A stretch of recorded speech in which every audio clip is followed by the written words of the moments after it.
अस्सलाम वालेकुम दोस्तों, उम्मीद है तव्हां सब खुश हूंदव, खैरियत सां हूंदव। वीडियो शुरू करण खां पहिरियों अव्हांखे गुज़ारिश आहे त असांजो चैनल सब्सक्राइब कंदे घंटी जे निशान खे दॿाईंदा ताकी असांजी नयूं नयूं वीडियोज़ बर वक़्तु तव्हां ताईं पहुचंदियूं रहनि। अॼु जो असांजो टॉपिक आहे लाड़काने जी तारीख़। लाड़कानो सिंध जे मशहूरु शहरनि मां हिकु आहे। लाड़काने जी कहाणी न फ़क़ति कहाणी आहे बल्कि असां लाइ फ़ख़्र जो मुक़ाम पिणु आहे। हिते मुंहनि जे दड़े जी तारीख़ हुजे या ज़ुल्फ़िकार अली भुट्टो जहिड़ी अज़ीम शख़्सियत हुजे, ही लाड़काने जो नालो मशहूरु करण में काफ़ी आहिनि। ही शहर को घणो झूनो न आहे, 200 वरियनि जो मस आहे। लाड़काने ते नालो लाड़क क़ौम जे करे पियो हुयो। हिते आसपास लाड़क रहंदा हुया। लाड़काने जो पुराणो नालो चांडका हो। लाड़काने खे 1 अगस्त 1901 में ज़िले जो दर्जो मिलियो।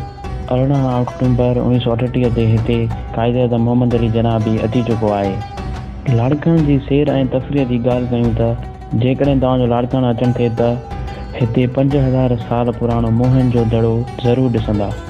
उन खां अलावा हिते बेनज़ीर भुट्टो जी मज़ार आहे जेका तव्हांखे ज़रूरु घुमणु घुरिजे। सैर ऐं तफ़रीह जे लाइ लाड़काने में हिते park Shahnawaz children park, जनाह park ऐं ज़ुल्फ़िकार पार्क बि मौजूदु आहे। जेकॾहिं तव्हां किताब पढ़ण जा शौक़ीन आहियो त शाहनवाज़ लाइब्रेरी ते अची सघो था।